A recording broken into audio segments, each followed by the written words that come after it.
Healthcare is personal. Whatever your area, whether that's oncology, therapy, dentistry, aesthetics, trust sits underneath everything. When someone decides to work with you, they're choosing a service. They're deciding whether they feel comfortable, they feel understood, whether they feel confident in your approach. And a lot of that decision is happening before you ever meet them. They're forming an impression, often from very little. What podcasting gives you is a way to shape that in a way that feels natural. It lets people hear how you think, what you do, and also how you explain things, how you approach a situation, and how you make decisions. And they can do that in their own time without the pressure of an appointment or needing to get everything in during a single conversation. And that changes things because understanding builds gradually. It doesn't usually happen at once. For someone who's considering working with you, that should mean they arrive clearer, already a bit more settled and more confident in what's happening next. Inside your practice, that shows up differently too, because those clients or patients show up understanding what to expect, and they hear the reasoning behind the decisions, the recommendations you're making. So there's less room for things to drift. And for the people around your work, the partners, the referrers, your wider network, it becomes easier to understand where you're coming from without needing that constant back and forth that really sucks your time. There's also a more practical side to this, something that most healthcare professionals will recognise straight away. You repeat yourself. The same questions come up all the time, and you give the same explanations, the same clarifications.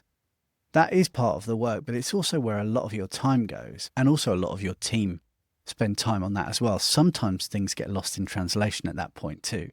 So podcasting does give you another option. You can take something that you explain regularly, record it once, and then let it do its job over time. And the important part here is that it still sounds like you. It still feels considered and reflects how you think and what you do. And over time, you're building this body of work people can come back to, or new people that discover you have it readily available to them. If they're thinking about a procedure in the middle of the night and they're looking for a resource, your voice is there to talk them through that situation while you're asleep or out having fun or not working, right? So that's something that supports the way your practice runs 24/7. Most people think of podcasts as something they listen to while they're doing something else, on a commute, at the gym, in the car. But that also makes it a powerful communication tool because it can get to you where screens can't. Sure, video's great, it's nice to have, but it's not the same as just the voice on its own, and something that helps people understand you properly when they're away from their screens.